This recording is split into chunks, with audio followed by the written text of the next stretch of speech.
Miss Trabo, I hope you know you are in big trouble, said the sheriff. It's Trabue. Rhymes with pew, like in a church, I respond indignantly. I didn't really mean to sound like a smart ass, but all my life people have mispronounced my last name, so it was just the first thing that came to my mind. My mouth has always gotten me into trouble, one of the less endearing qualities I inherited from my father. The sheriff chuckles, but not because he's amused. Well, it looks like if you ever get out of here, you might want to get your little Fanny into church, because right now, by my calculations, you're looking at about 40 years. You know that, right? His question is met with silence. Little lady, you better start cooperating with us, or you're going to jail sooner rather than later. We don't take kindly to the likes of you and your boyfriend.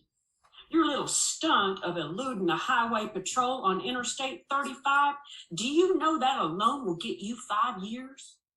And that's not even taking into account all the rest of whatever you kids have been up to. I have not done anything wrong, I state firmly, which was true, mostly anyway. At this point, I'm thinking the biggest thing I did wrong was fall in love with a bad boy, trumped only by thinking I could reform him. But I didn't see the need to elaborate on those ill-begotten wishes. We were not trying to elude the police. I politely and again firmly deny his accusation. Oh yeah, well, why didn't you pull over when the patrolman was following you? He didn't have his lights on. We pulled over immediately when he put the siren on, I explained. You got a couple of black eyes. So how did that happen? It was an accident. Yeah, right. So you're saying he accidentally roughed you up? Looks like your nose is broke. My nose was spread all across my face, and I'm thinking my mugshot is going to look especially pretty today. Yeah, it's probably broken, but he didn't do it. Well, he did, but he didn't do it on purpose. Yeah, well, they never do it on purpose, do they? Come on, we all know the truth here. Get straight with me. I'm losing my patience with you, little lady. Tell me how you got those black eyes. Okay, I reluctantly decide to cooperate. Right before we left Oklahoma City, you see, my boyfriend had just bought a new motorcycle, and I wanted to go for a ride. The bike was parked on a slight incline in the driveway, and I was standing on the wrong side as he tried to kickstart it. When it started to tip over, he jumped off the bike to keep it from falling over on me, and when he did, the heel of his boot hit me square in the nose. It didn't hurt nearly as bad as it looked. Several hours into our road trip, however, I had looked into the mirror of the pickup and realized just how bad it was looking, with both eyes starting to purple. Suddenly, a Barney Fife-like deputy barges into the little room and excitedly reports, "Sheriff, we've got APBs out all along the interstate to figure out what these two have been up to, and we're taking that pickup and camper apart at the seams, searching every inch of the vehicle in question. We're going to see what them kids might be transporting behind those door panels. We're sure they've been up to no good." And I'm thinking, great. They'll for sure find the parquet margarine container with David's homegrown, which will probably add 5 more to the 40. At this rate, I'll be 60 before I get out of jail. I have not done anything wrong, I insist, as I put on my meanest game face. The sheriff responds a little more sternly. This boy is getting you in trouble, so you better start talking or you're going down with him. David had coached me well and told me to never talk. I have rights and I demand to speak to an attorney, I assert with as much authority as a relatively innocent 19-year-old can muster. He peers out cautiously from under his sweat-rimmed, dirty cowboy hat and slowly fumbles through the paperwork on his clipboard. Well, which attorney do you want to talk to, lady? little lady, because we'll be right happy to ring him up. Since I'd never been to Denton, Texas, it wasn't like I knew anybody in town, much less a lawyer, especially on a Friday evening at 5 o'clock. So I didn't have much to say about who I'd call if I could. During this brief, uncomfortable silence, Deputy Dog leaps back into the room and says, "Sheriff, get into this. We found a bank bag with $18,000 in $100 bills under the seat. Better run them serial numbers and see where it all came from, Deputy," Sheriff said as he rolled his chair a little closer to mine and leans in as if we're going to have a more serious discussion. "So, who did you kids rob? A bank? A convenience store? A gas station, maybe?"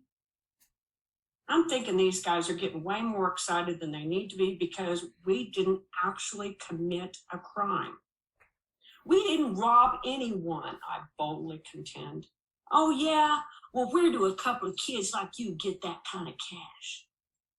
"I don't know. I didn't even know we had it, and that part was true." "So what were you planning to do with the money?" "I have no idea," which was partially true.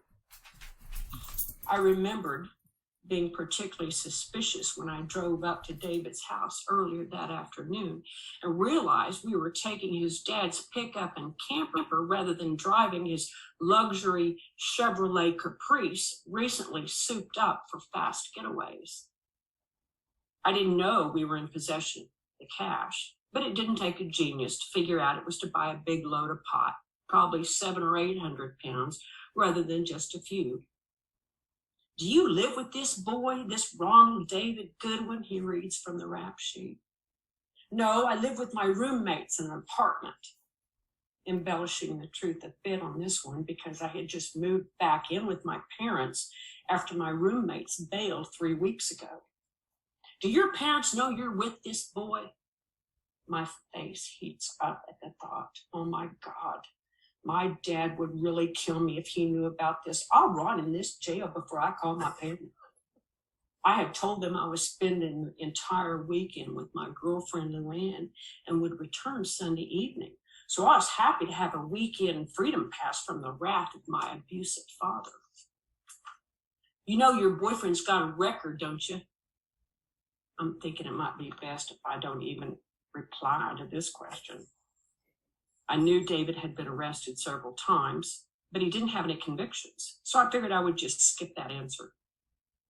A different deputy barges in and says, "Sheriff, I think we're talking about a grand jury indictment. Do you want me to call the judge and see if he'll come in for an arraignment tomorrow morning?" "Nah, let's not bother the judge over the weekend. It's Friday night. I think it might be best if Bonnie and Clyde here spend a few nights in our lovely jail. What do you say, Deputy? We'll just wait till Monday to talk to the judge. Looks like Miss Pretty here is not quite ready to talk." He turns back to me. "Have you ever been in jail, little lady?" "No, sir." My lip quivers as I perish the thought. "It's a hard and scary place, that's for sure, especially for a girl like you," he continues. "You look like a nice girl. Probably you've got a job and some fine parents who wouldn't want to see you in this kind of trouble." I do my best to hold back the tears because I don't want him to see any kind of weakness. "Young lady, I'm trying to give you a chance to separate yourself from this boy and a life of crime. So you're going to jail if you don't start coming up with some answers. If you talk, you walk. If you're done talking, then you go to jail. It's simple." "Okay, let's go," which I think surprised both him and me. I figured I'd probably already said way too much and thought I'd better stop flapping my jaws because it's slammer time. So they booked me, and I make a nice face for my glamour shot. And I'm thinking I must look like Big Nose Kate, Doc Holliday's girlfriend, accomplice who helped him escape Wyatt Earp's lawman, and somehow took some secrets to the grave about the shootout at the OK Corral. And I began to wonder how many secrets I would take to my grave. I never knew what Big-Nosed Kate really looked like, but certainly we had the nose thing in common. My already large ski slope nose now resembling a big wide ski slope. Repeatedly, I ask what I'm being charged with, but they can't seem to give me a straight answer. Intent to commit grand larceny, eluding the police, accomplice to a crime, possession of a stolen credit card. Wait, no, there was no card. Anyway, various other charges that somehow amounted to a grand jury indictment and 40 years in the clinker. And that wasn't even counting the marijuana they would surely find in the parquet container. They offer me a phone call, but I figure it best to just let David handle this. Surely to God, he'll know how to pull us out of this jam. I didn't know yet how easy it would be to find a lawyer on a Friday night once they discover you've been arrested in possession of $18,000 in cash. Even though the money was confiscated by the sheriff's department, the implication was readily apparent by any lawyer that there was probably more cash where that came from. While I settled into my new living quarters, behind the scenes, the wheels were already turning. The jailer, a nice elderly black man, escorts me to the women's jail. The tall, slender trustee introduced himself as Buck and said he'd be taking care of me during my stay. And I'm thinking this is probably as close to concierge as I'm going to get in this trip. So I was thankful for his kindness. He seemed to know instinctively that I was no criminal, maybe a bit misdirected, but lacking any serious malicious intent. He explained that I was lucky because they had no women in jail and I could have the run of the place. So instead of locking me in my own separate cell, I was free to roam the joint. But it wasn't like there was anything to see besides the typical multiple identical cells in a row with a common area at the end, equipped with a single sink and toilet, just like I'd seen on the movies. At least I could walk around, a freedom I would not otherwise have had. So I decided to sit a spell on a bench near the only window that was about 12 feet above my head, with the hope that maybe some light would shed on my predicament. My biggest concern was getting back home on Sunday night so my parents wouldn't have reason to question where I was. If I didn't show up, they'd call the police and put a search out for me. Then the second domino would fall. If I didn't get to work on Monday morning, which ironically was for lawyers, then more red flags would go up. Just when I need some free legal advice, it's probably not going to happen now. With no perceivable help on the horizon, that's when I have a little talk with the man upstairs, praying, pleading, promising all kinds of things if he'd just get me out of here fast. I knew David had been planning a run to Austin like he did every month or so. He would visit his main connection, his wild army buddy, Jim, who lived at a grand house on Lake Travis with a really nice wife I had met before. I knew he and David had been busted in Germany for distributing hash, resulting in court-martials. But somehow he had escaped the repercussions and avoided a dishonorable discharge. I'd never been to Austin, but it sounded like a great weekend getaway to me. My plan was to leave work early on Friday and be back home to Oklahoma City by Sunday night. While I was a bit naive to the sins of his trade, I certainly wasn't stupid, so it's not like I didn't know that he'd be probably doing more than throwing back a few beers and fellowship. Beyond the joke-telling and backslapping, I knew we'd be bringing home a really big load of marijuana, maybe cocaine. David was very resistant, hesitant to let me go, but I kept insisting. He said no, but I left work at noon on Friday, and I showed up at his place that afternoon with my bags packed. He gave in and let me go. Yeehaw. Following the motorcycle incident, I probably should have gone to the hospital, but instead we loaded up in the camper pickup and jumped on the highway mid-afternoon. A few miles past the Oklahoma-Texas line, David said we needed to pull off to gas up at the Phillips 66.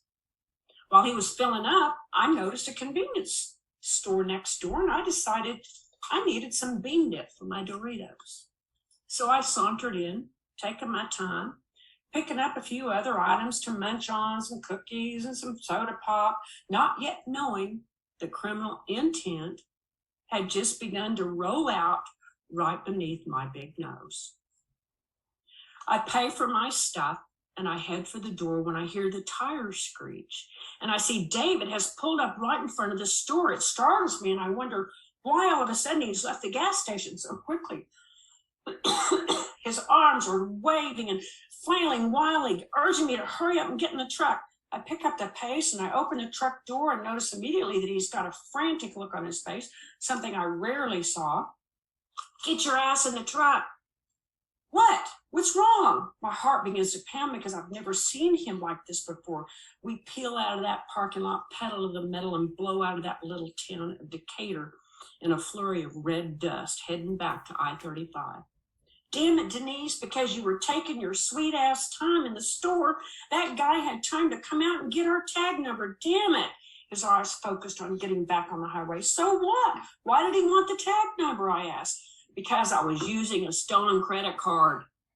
Oh man, David, how could you? When did you steal a credit card?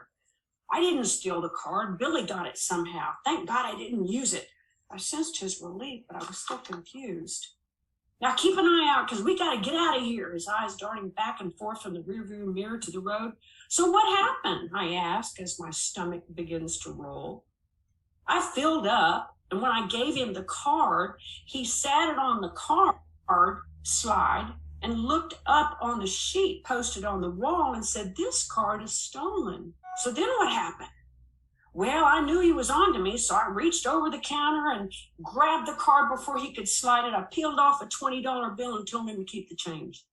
Damn it, Denise, you didn't tell me you were going to the store. Well, hell's bells, David, you didn't tell me you were going to use a stolen credit card either. So while I'm waiting for you to stroll out of the store, this guy comes out and writes down our tag number. I think to myself, our tag? Great. Now we're in this together. Wonderful. His thoughts are in rapid fire succession. We got to get rid of this card and the tag. So we take the next exit, make a couple of fast turns, and tear down a bumpy gravel road with the empty camper swaying from side to side. A few more miles down the road, David pulls off, jumps out, races to the back of the truck, returns with the license plate. I ask, so don't you think it's going to be obvious that we're driving without a tag? Nope, because I had another tag underneath that one. The wonderful getaway weekend at Lake Traps I had imagined is now looking more and more distant. And I begin to consider that we might really be in some serious trouble because it's getting deeper by the minute. We're back on the main road and then take another side road for a few miles in a different direction. David stops again, hands me the credit card and tells me to throw it out into the pasture, which I did, but not before realizing that now I've got my fingerprints on the card. Oh, well, it's too late, so I give it my best throw, and we're off again, heading back to the big highway. Now, any reasonably sane person on the lam would have immediately reconsidered whether continuing the road trip to Austin was the best decision, but not David Goodwin. He was bold, confident, and invincible. He could outthink the best lawman, which he had done many times. And this was why they wanted to bust him so bad. So we're back on the road again, southbound on I-35. The tag and the card are gone. We haven't stolen anything, so I'm thinking we're good, right? I think all of this to myself, trying to remain positive. Then a few miles down the road, I look off to the right. Parallel and down below the highway was an access road with a Smoky driving the same direction as us. I kid you not, when the patrolman sees our pickup camper passing by, he drives right straight up the embankment onto the highway, and I prepare myself for what might be a high-speed chase. Please, God, I don't want to go to jail, I silently chant. Shit, here he comes, David says. Just drive the speed limit, I say, trying to be confident that all will turn out well, because we have committed no crime, and simultaneously I convince myself that the reason why the patrolman is in such a hurry is to track down some real criminals. Where's the parquet container with the homegrown? David barks, and I immediately regret that we hadn't thought to toss it out when we ditched the tag and the credit card. I fish around under the seat to retrieve it, but put the rolling papers inside and place it at the bottom of my grocery sack under the bean dip. We drive the speed limit. We're now about a quarter of a mile ahead of him when David says, "Okay, quick, we need to change drivers." "What do you mean, change drivers?" I asked. Once again, I'm puzzled, and I sense that whatever he's getting ready to say, I probably don't want to hear. "I'm on probation, so I'm not supposed to be driving." "You're what? When did that happen?" I whine. "Jesus, Denise, I'm not going to get into this with you right now. Come on. We're going to change drivers because if he pulls me over, I'll go to jail and the truck will be impounded." In light of the condition our condition is in, I'm thinking a probation violation and car impoundment sounded pretty good to me about now. "Are you kidding me? You want to change drivers while we're driving?" I ask. "Yeah, if we pull off the road, he'll know something is up and he'll nab us." At this point, it seems a foregone conclusion that something is up, but hey, who am I to give up hope? Why stop now? I asked myself, knowing that I had officially crossed a thin, dark, and scary line within myself. Oz, the policeman, is in fast pursuit of someone else besides us, is growing slimmer by the minute. Still maintaining the 70 miles an hour, David continues to steer, and I slide over him while he slides under me, and presto changeo, now I'm driving the getaway truck. Just how deep was I willing to go, I wondered. The patrolman is keeping a slow, safe pace behind us, making me wonder maybe he's not coming for us after all, and silently praying that dinner might be calling him. He gradually gets closer and closer, and after trailing us for about 10 minutes, the lights and the siren come on. I slowly pull the truck off to the side of the road, and I begin to fumble for my billfold. He stops his squad car a comfortable distance behind us, gets out, and slowly approaches. In the rearview mirror, I watch him stop at the back of the truck with a little notepad in his hand. He takes careful note of our license tag number, and I can tell he's a bit befuddled by the way he strokes his chin. This is obviously not the same tag number that was reported 30 minutes ago. He continues up to the driver's window, peers in, and takes a long, cautious look at the two of us doing our best to look innocent. "Is there something wrong, officer? I know I wasn't speeding," I say politely as I hand over my driver's license. "No, ma'am, that's correct. You were not speeding." He then looks at the gasoline gauge on the dash and says, "Looks like you got a full tank of gas there." "Yes, sir." "Where did you get your gas, Miss Trabue?"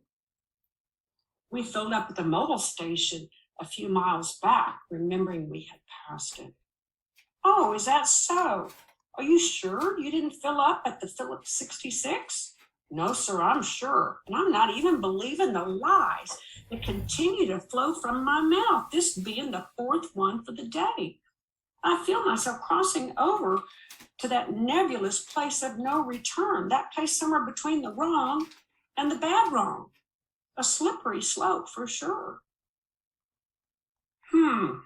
Well, ma'am, I think you better come back to the patrol car with me." So I follow him back to the car, and he radios into headquarters and asks for an ID of the accomplice. I hear on the other end of the walkie-talkie say, "Well, she's got long, dark brown hair. She's wearing very short, light blue cutoffs, a light blue tank top and flip-flops." My face flushes, my gut wrenches, and all I can do is shrug my shoulders in guilt. "Ma'am, you're going to have to get back in your truck and follow me," he said. We drive about 15 miles back to the scene of the crime. Apparently, bad news travels fast in small towns because a big crowd had already gathered at the gas station and adjoining convenience store in Decatur. This is big time for Denton County. Several other cop cars were there waiting for us with their spiraling lights, and throngs of people are crowded around, stretching their necks, trying to get a look at us. They handcuff us both and put us in different squad cars that take us to the sleepy little jail in Denton. The joint comes alive when we show up. Probably the most excitement this town had seen in a coon's age. We are immediately separated and taken to different areas for interrogation.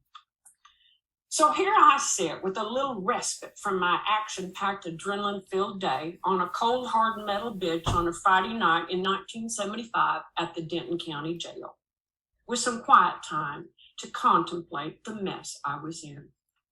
Wondering just how is it that in less than 1 year with David Goodwin, I had managed to find myself jailbait. How did this happen to me? And what will happen to me if I don't rid myself of this guy? It's not like I haven't had numerous red flag warnings posted at every bend in the road. Or just say, I could not help myself, and leave it at that. David and I had been going out for about 9 months, but not exclusively, because there were many girls who chased after him. He was charming and irresistible in a variety of ways. I had been inching the others out, making it to his top 3. I was the good girl of the bunch, and less inclined to go along with his shenanigans, and maybe that was his attraction to me. Perhaps I appealed to the part of him that wanted to go straight and do right. In the business, he had many nicknames: Babyface Nelson, Pretty Boy Floyd, but mostly he was known as the Governor. In those circles, David was like the charismatic Brad Pitt character in the movie Thelma and Louise, only with blonder hair and bluer eyes, possessing the same gentlemanly approach to illicit activities. He didn't ever really want to hurt anybody, a Robin Hoodish type, pun intended, and the first person to go to bat for the underdog. He was 3 years older than I and had already been drafted and was off to Germany when I entered high school. But I had heard plenty about him because his younger brother and sister were my age and in my grade. Throughout high school, I had heard colorful stories about the pranks the Goodwin boys played in and off the school grounds. It was known they were responsible for setting off cherry bombs in the bathrooms, but no one could ever catch them. I'd heard the various and sundry rumors of the infamous David Goodwin, and seen pictures of him in yearbooks. He was very funny, attractive, a great wrestler, and known to charm all of his teachers into giving him passing grades. After high school, while going to college at OU, I moved in with 2 other girlfriends. One night, we took our fake IDs and got into a club called Beethoven's, the hot place to be and be seen. I had just walked up the stairs, was making the corner when I ran smack dab into David Goodwin. I knew instantly it was him. It was summer, and his hair was even more flaxen than what I had remembered in the yearbook photos. He stepped back and said, "Well, excuse me," and paused to give me the once-over, looking me up and down as he checked me out. Trip the light, fantastic. It was all over in that moment. I tumbled hard and fast. Some kind of something occurred in that magical but soon to become fateful encounter. I gathered my wits and tried to act indifferent as I continued around the corner to the pool room. My roommate, Luann, grabbed me by the arm, pulled me close as we walked, and said excitedly, "You know who that was, don't you?" "Oh, yeah, that was Mark and Donnell's older brother, David, the one who got drafted. Guess he's back from the Army." "Man, he sure is cute," said Luann. "Yeah, really cute. Did you see those eyes? I wonder if he's still with Jackie Hoffman." Luann and I played pool for a while and then made it back out to the downstairs part. I quickly surveyed the dance floor to see if I could spot him anywhere. Sure enough, he was dancing with someone, animated, having fun, always the center of attention, stealing the limelight, not yet knowing it would not be the only thing he would steal. I could then, and from there on out, spot him in a crowd. He had the kind of a magnetic, glow-in-the-dark kind of energy. Even years later at the Rolling Stones and Eagles concert on July 4th at the Cotton Bowl in Dallas, I spied his ass without binoculars. I was about 30 rows up and saw him on the floor 3 rows from the stage, shirtless and wearing Stars and Stripes Speedos, rolling 8mm movie film as the Stones played Jumpin' Jack Flash. If that's not a scene for a movie, I don't know what is. That's the kind of guy David was, memorable to say the least, a shooting star that would burn out way too soon.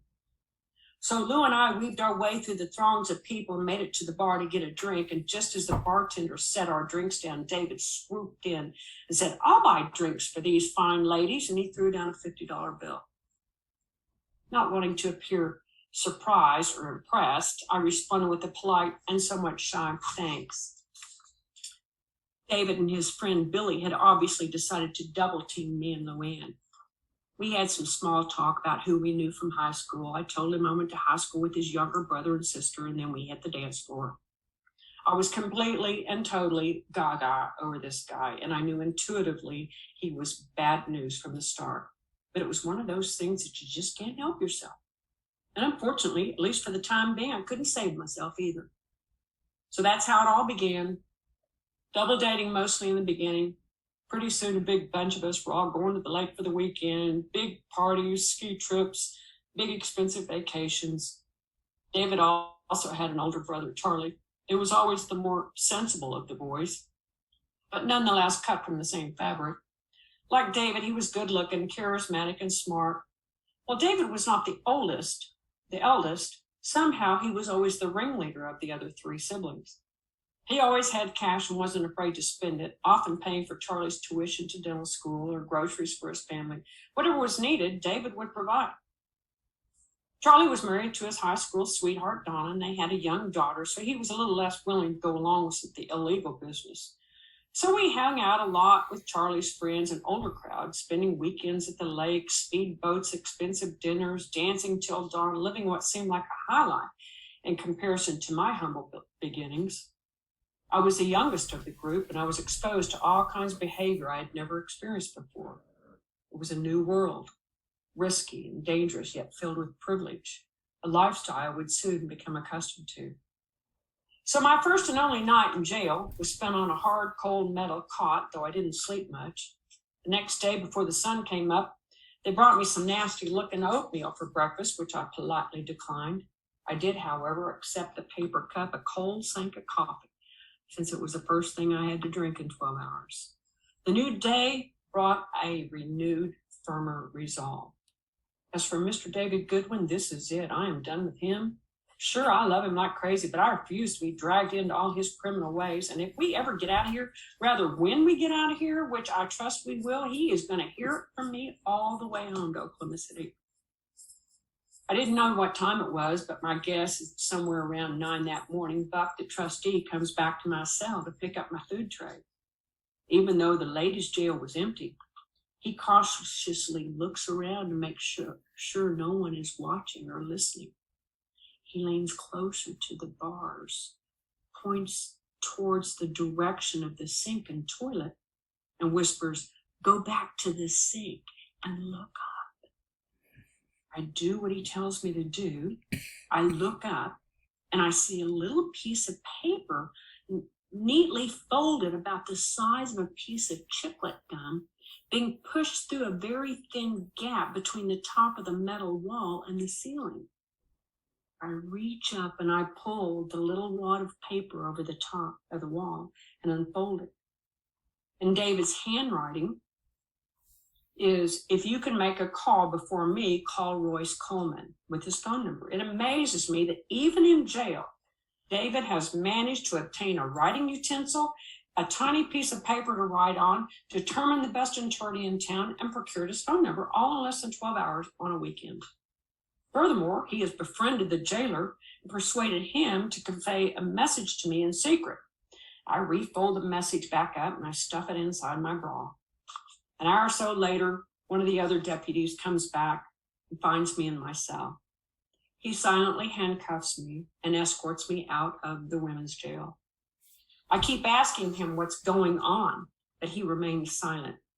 I'm excited that finally I get to make a phone call, and now I know who to call, Royce Coleman. He takes me to an area where I'm asked to sign some papers, and I immediately react. Once again, I get lippy, and I vehemently demand my rights. I'm not signing anything until I talk to a lawyer, I protest. Lady, do you want to get out of here or not? He said. I hear laughter from back behind me. I turn around and realize it's David and some man talking. They both approach, and David says, "It's okay, baby. Sign the papers so we can get out of here." I heave a big sigh of relief and return to sign the papers as big crocodile tears drop onto my bail bond papers. Angst, shame, relief, and anger all well up inside of me as David grabs me briefly and holds me in comfort for a moment before introducing me to Royce Coleman, our new lawyer, the best and priciest criminal lawyer in town, who I find out later just happens to be neighbors with the judge. "Those are some pretty good shiners you got there," said Royce while the two of them snickered. "Yeah, I know," I say embarrassingly, but not yet really knowing just how black my eyes were nor how big my nose had become. I don't ask any questions about what we've been charged with or what has happened. I just give a big thank you, God, for getting me out of here. "Big nose Kate," David Prentice. I said, "Hey, don't start. This is not funny. You, David Goodwin, you are in big trouble. This is it, David. I am done with you. Calm down. It's going to be all right." David and the lawyer square away some details about money and discuss dates and times for arraignments while we wait for the pickup and camper to be released from impoundment. The truck pulls up, and we immediately notice all the hubcaps are gone. You can tell the deputies are pissed that we're getting out so quick, and even more pissed they couldn't find anything they were looking for. Upon opening both doors, it's pretty obvious the truck and the camper have been completely disassembled. The entire dashboard has been removed with all the screws missing. Flapping loose, the door panels had been pulled out and replaced haphazardly. The contents of the glove box were strewn about on the floorboard. Continuing to survey the disheveled truck, we're both silent as we drive through town, and I wonder how many times I'll have to return in order to get out of this mess. We slowly approach I-35, this time the northbound lane instead of the southbound, and I'm relieved we are going home. And I don't care if I ever see Austin. About 10 minutes down the highway, right before I launch into the speech I'd been practicing in my cell, detailing new demands soon to be enforced, I noticed the grocery sack containing all the munchies purchased from the convenience store. The brown paper bag appeared to be the only thing in the truck that hadn't been torn apart at the seams in search of contraband. Simultaneously, at lightning speed, David and I had the same thought at the exact same moment. We look at each other and in unison squeal, "No way!" I reach down to the bottom of the sack, pull out the parquet margarine container, give it a little shake, and realize it's been untouched for the past 24 hours. And I begin to think there might really be a God out there somewhere. Not that God would have condoned smoking pot, but he might have heard some of my prayers and promises regarding what I would or wouldn't do if he'd get me out of this jam. Granted, there was intent to commit a crime when David tried using the stolen card, but it didn't actually happen because he quickly retrieved the card and paid cash for the gas. As for the stolen credit card and the extra license plate, neither were stolen by us nor in our possession when we were arrested. As for the $18,000 in cash, when they ran the serial numbers, it was discovered not to be stolen, so they couldn't charge us with robbing anyone. Ironically, the only thing we were really guilty of was possession of marijuana, which luckily was undiscovered under the bean dip. The grand denouement. Big bucks go a long way. I never went to court, but David went a few times and paid lots of money over the course of the next few years. There was a grand jury indictment and many charges against us, but they couldn't make any of them stick. All they had was intent, which wasn't good enough, and eventually all the charges were dropped. Still to this day, 40 years later, my heart still skips a beat as I fly through that area on I-35, somewhere between Denton and Decatur, and each time I do, I'm quick to have a humble shout out to Royce Coleman.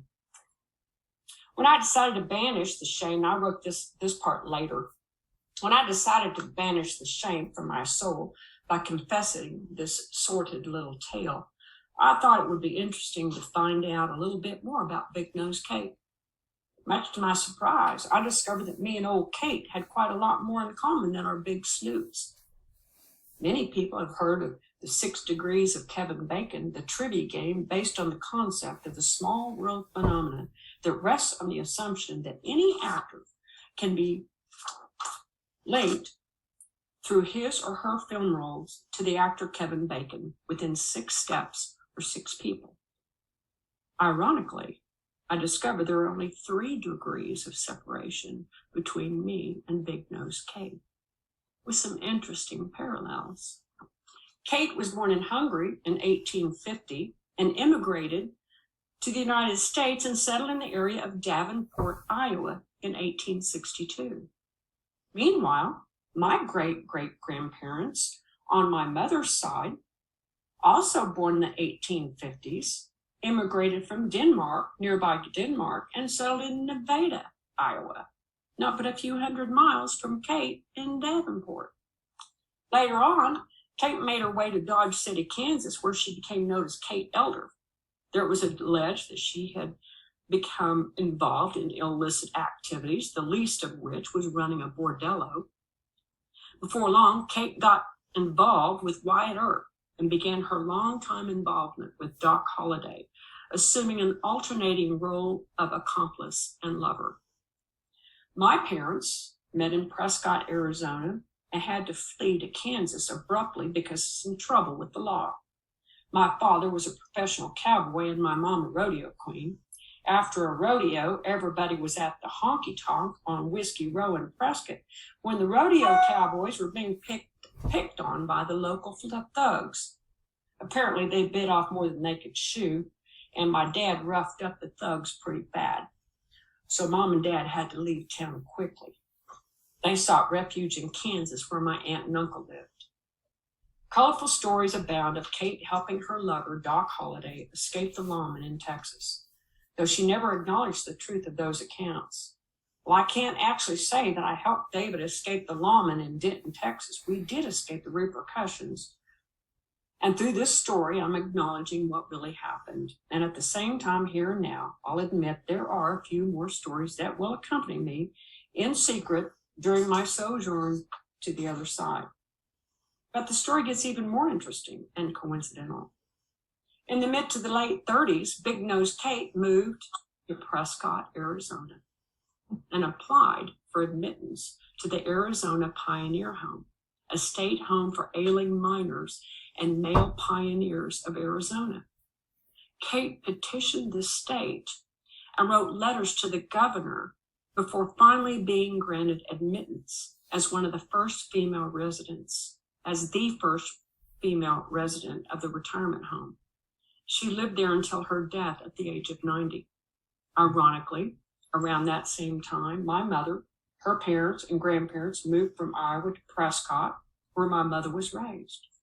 The Arizona Pioneer Home can still be seen from my family's homestead. So what are the chances the path of my great-grandmother Nora and Kate crossed?